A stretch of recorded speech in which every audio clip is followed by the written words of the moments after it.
اعوذ باللہ من الشیطان الرجیم بسم اللہ الرحمن الرحیم نحمدہ ونصلی علی رسولہ الکریم ان الذین آمنوا یقیناً جو لوگ ایمان لائے والذین ہادوا اور جو یہودی بن گئے والنصارى یا وہ نصارہ ہیں والصابئین یا ان کا تعلق صابیوں سے ہے من آمن باللہ والیوم الآخر جو بھی ایمان لایا اللہ پر اور یوم آخرت پر وعمل صالحا اور عمل صالح کیے فلہم اجرہم عند ربہم ان کا اجر ان کے رب کے پاس موجود ہے، محفوظ ہے۔ ولا خوف علیہم ولا ہم یحزنون نہ ان پر کوئی خوف ہوگا اور نہ وہ کسی غم میں مبتلا ہوں گے۔ یہ سورۃ بقرہ کی آیت نمبر 62 ہے۔ یہ آیت ان مقامات میں سے ہے جو معرکۃ الآراء مسائل پر مبنی ہے۔ اس کا قابل بحث ہونا جس بنا پر ہے وہ میں آپ کے سامنے عرض کرتا ہوں کہ اس آیت میں فرمایا گیا ہے کہ چاہے تو مومن ہے یا ان الذین آمنوا یعنی جو لوگ رسول اللہ صلی اللہ علیہ وسلم پر ایمان لے آئے، یا وہ یہودی ہیں یا وہ عیسائی ہیں یا وہ صابی ہیں، ان میں سے جو بھی اللہ پر ایمان لایا اور یوم آخرت پر ایمان لایا اور اس نے عمل صالح کیے، ان کا اجر ان کے رب کے پاس محفوظ ہے، اس پر نہ کوئی خوف ہوگا اور نہ وہ غم میں مبتلا ہوں گے۔ آپ سمجھ گئے ہوں گے کہ یہاں پہ من آمن باللہ والیوم الآخر ہے، اور اسلام کا جو تیسری بنیاد ہے ایمان کی، ایمان بالرسالت، یعنی من آمن باللہ و رسولہ یا و رسولہ والیوم الآخر، یہ بیچ میں ذکر نہیں ہوا، تو اس لیے یہ بحث پیدا ہوئی کہ ایمان اور یوم آخرت، اللہ اور یوم آخرت پر ایمان لانے کے بعد جو لوگ عمل صالح کریں گے تو وہ اس آیت کا مصداق ہیں، انہیں ایمان بالرسول کی ضرورت نہیں ہے۔ یہ بحث پیدا ہوئی، تو میں اس کو اس طرح سے پیش کرتا ہوں کہ یہ جو ہدایت اور تعلیم ہے، یہ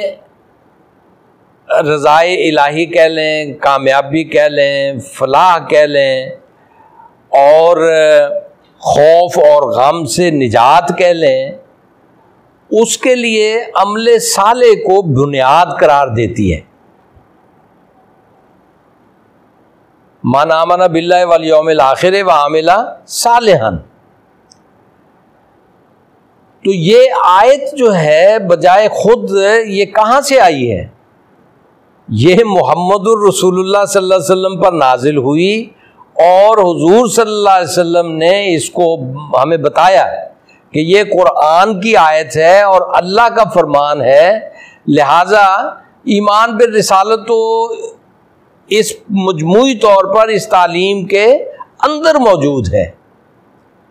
کہ جس نے اللہ اور یوم آخرت پر ایمان لا کر عمل صالح شروع کر دیے، اور عمل صالح کہاں سے لے گا؟ ظاہر ہے کہ رسول اللہ اسوہ مصطفیٰ سے صلی اللہ علیہ وسلم، جس کو اللہ تعالیٰ نے فرمایا لَقَدْ كَانَ لَكُمْ فِي رَسُولِ اللَّهِ أُسْوَةٌ حَسَنَةٌ، ہے جی، اسوہ مصطفیٰ تمہارے لیے بہترین نمونہ ہے۔ تو یہ جو اسوہ مصطفیٰ ہے، عمل صالح وہیں سے ملے گا، اس لیے ایمان بالرسالت اس میں شامل ہے۔ البتہ زور جس بات پر ہے وہ یہ ہے کہ یہاں نام کی نفی ہے، جو میں نے پچھلے درس میں بتایا تھا نا کہ جب قومیں پٹڑی سے اترتی ہیں ایمان کا راستہ ترک کر کے اپنے راستے بناتی ہیں تو وہ نجات کے لیے 4 چیزوں پر انحصار شروع کر دیتی ہیں۔ نمبر 1 نام، نمبر 2 نسب، نمبر 3 نسبت، نمبر 4 نذرانہ۔ تو یہاں اصل میں اجر کے لیے نام کی نفی ہے کہ اللہ کے ہاں نام نہیں چلنے کا بلکہ عمل صالح چلے گا، قدر ہوگی، وزن ہوگا عمل صالح کا۔ اور عمل صالح پہ بھی میں نے آپ کو بتایا تھا، یہ بات واضح کی ہے، ہمارا جب سے دین مذہب بنا ہے تو ہمارا عمل صالح بھی سکڑ گیا ہے، اور عبادت کی نوعیت کی چیزوں کو ہم صرف عمل صالح سمجھتے ہیں، جبکہ اسلام کا عمل صالح اتنا ہی وسیع ہے جس طرح دین اسلام وسیع ہے۔ دین اسلام پوری زندگی کا دین ہے، اور اس میں عمل صالح بھی پوری زندگی کے اعمال جو مثبت ہیں، جو تعمیری ہیں، جو مفید ہیں،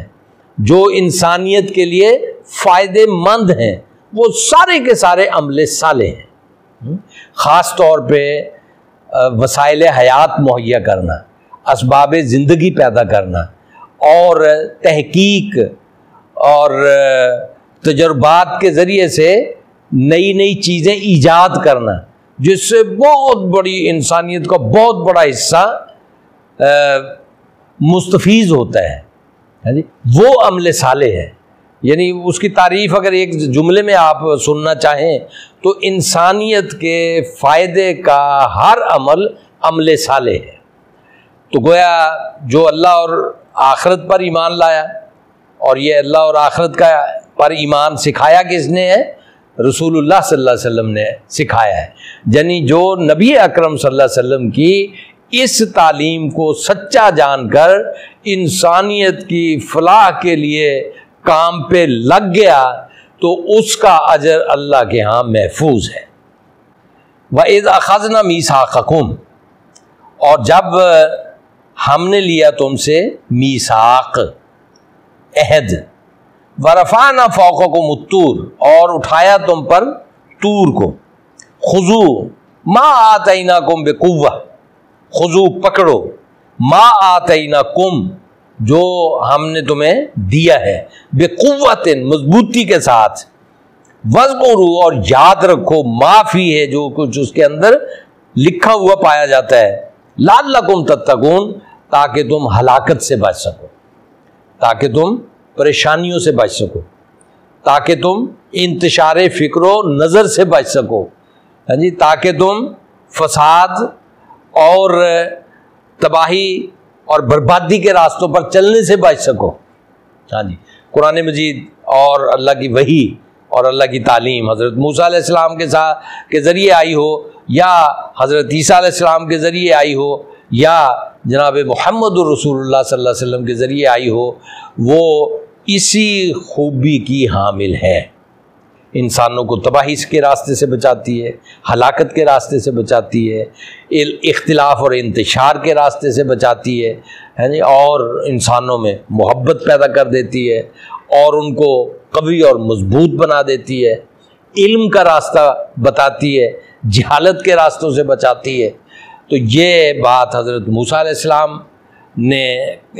کی امت کو بھی اللہ تعالیٰ نے بیان فرمائی ہے، اور ہمارے لیے بھی ہے۔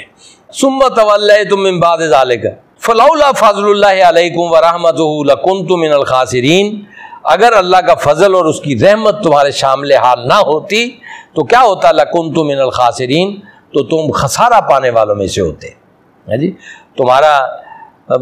خسارے میں مبتلا ہو جاتے۔ یعنی جن سے بچنے کے لیے تمہیں تعلیم دی گئی تھی، جب تم اس سے پھر گئے تو پھر اللہ نے کیا کیا؟ کتاب سے یہ قوم پھری ہے تو اللہ نے دوسرے رسول بھیج دیے، تیسرے رسول بھیج دیے، پے در پے رسول بھیجتے رہے، وہ آ کے اس کتاب کی تعلیم کو ان کے اندر زندہ کرتے رہے، پھر سے ان کے سامنے پیش کرتے رہے، ایک تعداد کو، ایک اچھی بھلی تعداد کو اپنے تربیت کے ذریعے سے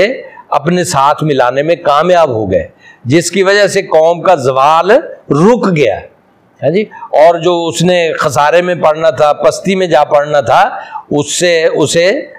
تھوڑے عرصے کے لیے ملتوی ہو گئی ہے جی۔ کیوں؟ اس لیے کہ پیغمبر آئے، یہ فضل جو ہے وہ فضل اللہ، یہ اللہ کا پیغمبر جو ہے نا جی، وہ اللہ کا فضل بن کے آتا ہے، اور رحمت جو ہے وہ یعنی فضل جو ہے وہ اللہ کی کتاب،